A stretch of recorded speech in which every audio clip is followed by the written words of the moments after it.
नमस्कार साथियों। आज मैं इस कोरोना वैश्विक महामारी के ऊपर जो देश में फैली हुई है उसके विषय में थोड़ी सी आपसे चर्चा करना चाहता हूं। ये वैश्विक महामारी जो है हमारे देश में व्यापक रूप से फैली हुई है,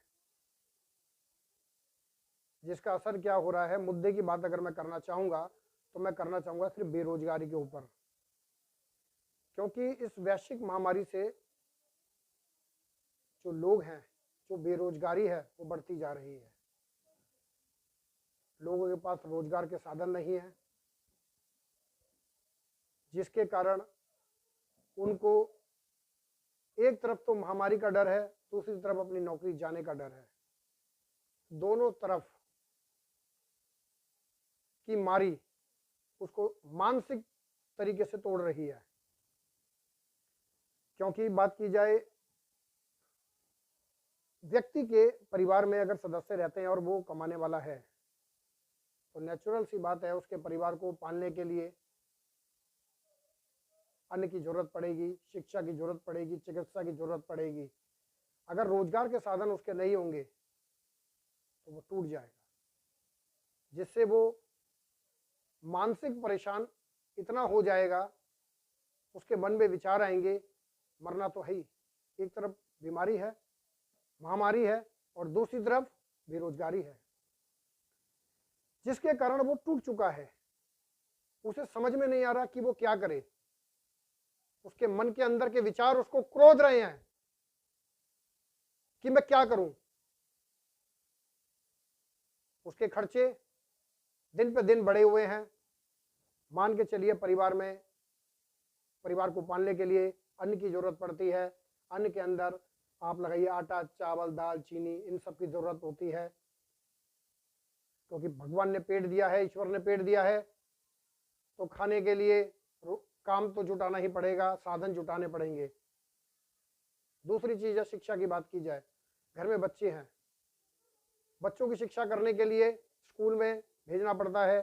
स्कूल वालों का प्रेशर रहता है कि बच्चों की पढ़ाई के लिए उनको पैसा दिया जाए, जिससे वो पढ़ाई कर सके। और बाकी दिनचर्या के जो खर्चे हैं वो भी उसके ऊपर हैं। इस प्रकार वो मानसिक स्थिति से टूटा हुआ है। अगर हम लोग इस मानसिक स्थिति को टूटते हुए देख रहे हैं तो आप देखिए कि वो इंसान इतना टूट चुका है कि उसे समझ में नहीं आ रहा मैं क्या करूं। आज मैं आप लोगों के बीच में इसलिए आया हूं क्योंकि जिससे भी मैं बात करता हूं पता लगता है कि उसका रोजगार खत्म हो चुका है, व्यापार है तो खत्म हो चुका है, नौकरी है तो वो जा चुकी है, बाहर वो जा नहीं सकता। उसे डर है कि महामारी उसको पकड़ लेगी, उसके परिवार को पकड़ लेगी। और आप देख सकते हैं आजकल जिस हिसाब से माहौल चल रहा है उस हिसाब से नौजवान डेथ हो रही है। हम बात करते हैं रिकवरी की कि महामारी के अंदर घर बैठ के रिकवरी हो रही है। देखो जी, आंकड़े, सरकारी आंकड़े और धरातल के आंकड़ों में बहुत अंतर है, बहुत अंतर है।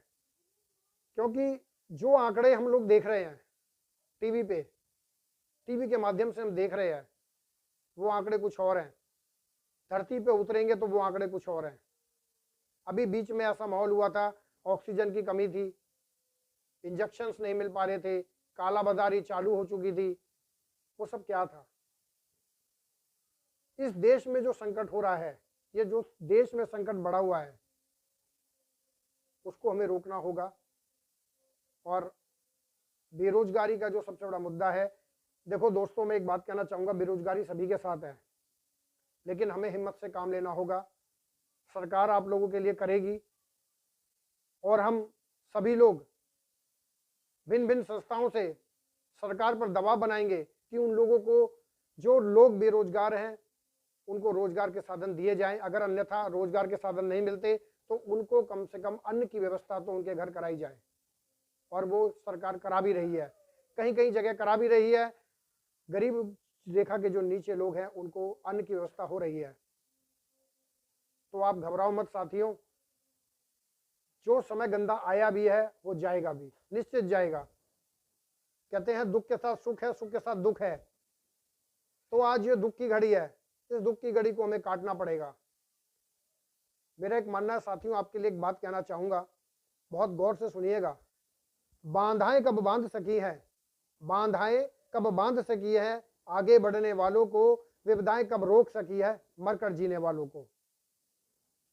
तो साथियों ऐसा बिल्कुल नहीं समझे कि आप हिम्मत से हार रहे हैं, हिम्मत मत तोड़िए, हम फिर जीतेंगे, फिर हम नए तरीके से कार्य को आगे बढ़ाएंगे, देश की अर्थव्यवस्था सुधरेगी और 100% सुधरेगी। बस हमें हिम्मत से काम लेना है, हमें कोई भी ऐसा स्टेप नहीं उठाना जो हमारे परिवार के लिए दुखदाई है। थोड़ा सा इंतजार और कीजिए, जहां आपने इतना इंतजार किया है थोड़ा इंतजार और कीजिए। मेरे नौजवान साथियों, मैं आपसे निवेदन करता हूं, बहुत जल्द ही वो समय आएगा जब देश फिर तरक्की की ओर आएगा। थोड़ा सा समय इंतजार कर लीजिए, बस आपसे विनती करता हूं। बाकी एक छोटी सी और अपील करना चाहता हूं पूरे देशवासियों से कि आपने जो प्रकृति के साथ छेड़छाड़ किया था उसका नतीजा आप देख रहे हैं, आप देख रहे हैं ना उसका नतीजा। आपने पेड़ काटे, आपने सड़कें चौड़ी करने के लिए पेड़ को उजाड़ दिया, आपने ऑक्सीजन की कमी करी, आप खुद उसके जिम्मेदार हैं। आज आप ऑक्सीजन के सिलेंडर के लिए लाइन लगा रहे हैं, आप उसके खुद जिम्मेदार हैं। अगर आप चाहते हैं कि हम देश में संपन्न रूप से रहें तो हमें प्रकृति के साथ और मिट्टी के साथ रहना पड़ेगा। जहां मिट्टी से ऊपर उठे वही हमारा अंत है।